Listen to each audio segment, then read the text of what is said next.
I want everybody to know how difficult it was to get hold of one of these. Greetings, people of the internet. My name is Matt, and this is Doctor Who Online. Today I am unboxing, unveiling and unwrapping and generally having a good old look at this Doctor Who Fanfare for the Common Men by Eddie Robson, released on LP by Demon Records and Big Finish. Only available in Asda. Asda. Why Asda? Okay, so as a lot of people know, this is the first in a very long line of LPs that are going to be coming out of Big Finish over the subsequent couple of months, which I'm really looking forward to, because we've got this, which is part of the 1963 trilogy that we originally saw during the 50th anniversary, and upcoming they've got Time Lord Victorious, and they have got essentially on vinyl the entire of the first volume of Classic Doctor's New Monsters. So, but that's for another time. See, I was really excited when this was coming out, because I'd only recently just listened to Fanfare for the Common Men. For some reason, during the 50th anniversary, I missed it, but now we're going to on vinyl. So, let's have a gander. Okay, luckily, I don't need a screwdriver to get into this. Maybe I do. Oh, come on, you little beggars. Come on. That's got it. There we go. Right. Getting rid of all that cellophane. Yeet, I'm not keeping the Asda sticker. £20 on vinyl for a 4-part story, because this is 2 discs, okay? This is phenomenal value. And we open it up. Woo! Well, that's very nice. I like that. I do like that. I do like that a lot. You've got to admit that's really cool. Okay, so it's actually it's quite interesting that they choose the Common Men as the subject for the first 1963 story, because the Common Men was the band that made that little tune right at the start of An Unearthly Child that Susan's dancing to on her little radio, which oddly enough, out of all the bits of music, and it might be a licensed thing, I don't know, that piece of music was not appearing in Fanfare for the Common Men. I was a bit disappointed about that. They've got the modern Doctor Who aesthetic on the front, and they've got the 60s vinyl aesthetic on the back. Texture, that's absolutely blinding. Ooh, this is. Ooh, right. Oh, okay. I see the treating. I like the way that it might not be able to show up on camera, but there's this lovely texture, and they do actually make it look as if it is actually a 60s album. I've got to admit this. You see that? There's a photo right there. Peter Davison in a high back chair with a guitar, looking boss. He just looks so in his element. The man should have been a rock star. To have a look at the other one. Oh, look at that. That is. Oh, now that's brilliant. I do genuinely love that. It's a BFP record. Oh, that's clever. No, I make it sound as if I'm taking the mic. No, that is. I love the nostalgia that's gone into this. I really do, because you can just imagine that this is how a Common Men album would come out, and it's a nice way in the Big Finish. Like Big Finish, I think you should actually change your logo to this permanently. That's proper. Ooh, wow, that is.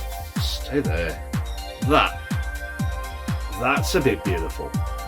It's simple.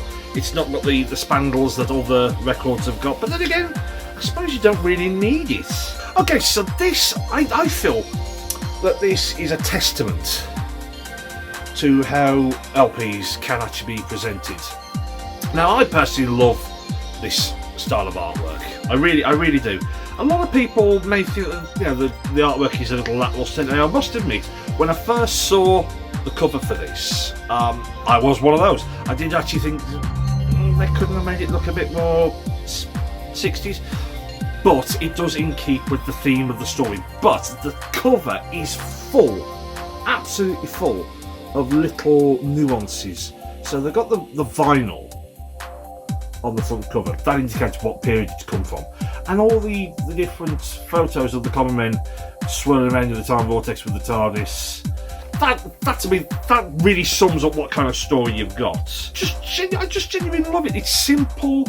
There's a lovely hint of early Big Finish, because if you look at the cover for Sirens of Time, the very first Doctor Who that they did, it's kind of got that very simplistic yet sci-fi feel to it. I like it. I just genuinely like it.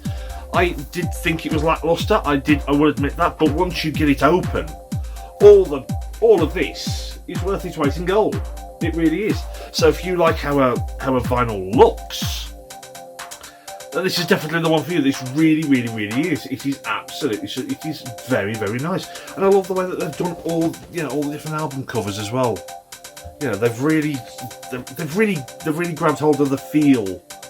And this is a photo here, right at the top. I don't know whether you can see that one there. That's the famous Abbey Road photo that the Beatles took, and that was actually part of the front cover of the Fanfare for the Common Men when it was released on CD. That's what grabbed everyone's attention. Just like, why are they emulating the Beatles? And then you find out why. So as the story goes, it's a bit of a mind screw. This story, it's one of those you've really got to really sit down and listen to it, really concentrate on it, because I must admit, I think I blinked about halfway through episode 2 and I completely lost the plot and had to go back and start all the way over again. It's a very clever story, but you need to concentrate on it, otherwise you're going to miss something. It's got a nice payoff as well as the story goes. I can't really give too much away, because it's one of those stories that it's very clear. You just need to listen to it. You need to listen to it. It's an audio. It's no point me telling you what the outcome's going to be. All I can tell you is that it's very clever. It's got a lot of love. It's a lot of Beatles love. So I'm assuming Eddie Robson must be a bit of a Beatles fan, because there's a lot of very clever gags in it, and there's a lot of very, very clever nuances they're thrown in, that if you're not a Beatles fan, you can just be the Doctor waffling on in his own fanboy way, and then if you're a Beatles fan, you said, aha, I see what you did there, I get the gag.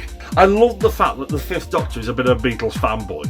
I just genuinely adore that. If it was the 6th Doctor, it wouldn't be his style at all. If it's the 7th Doctor, let's face it, if it's not jazz, it doesn't exist. 8, he was a glam rocker.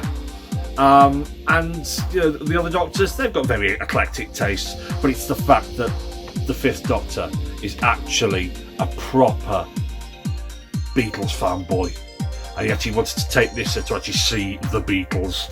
For Nyssa fans, Nyssa comes into her own, because a lot of this story, the 5th Doctor and Nyssa spend a lot of time apart from each other. So she spends a lot of time with the common men. She and the 5th Doctor spends most of his time with a common man fangirl. They got caught up in the situation, and the two joined together over distance and time. It's really, really clever, and I love it when they do stories when Nyssa comes into her own, when she really owns it, when she's the one in charge. I absolutely love. Like I said, they've written the 5th Doctor so well over the years. They've written Nyssa sublimely. I love this. I love this. This would slip in, between Arc of Infinity. Actually, it's between Time Flight and Arc of Infinity. This is one of those wonderful stories. And I just love the duo. I love the duo of the 5th Doctor and Nyssa, just as a team. I absolutely adore that. I'm satisfied. I'm just glad I got one. So what I'm going to go and do is I'm going to go play this on my vinyl player, and I will see everybody back here for the next video. I've been Matt, and this has been Doctor Who Online.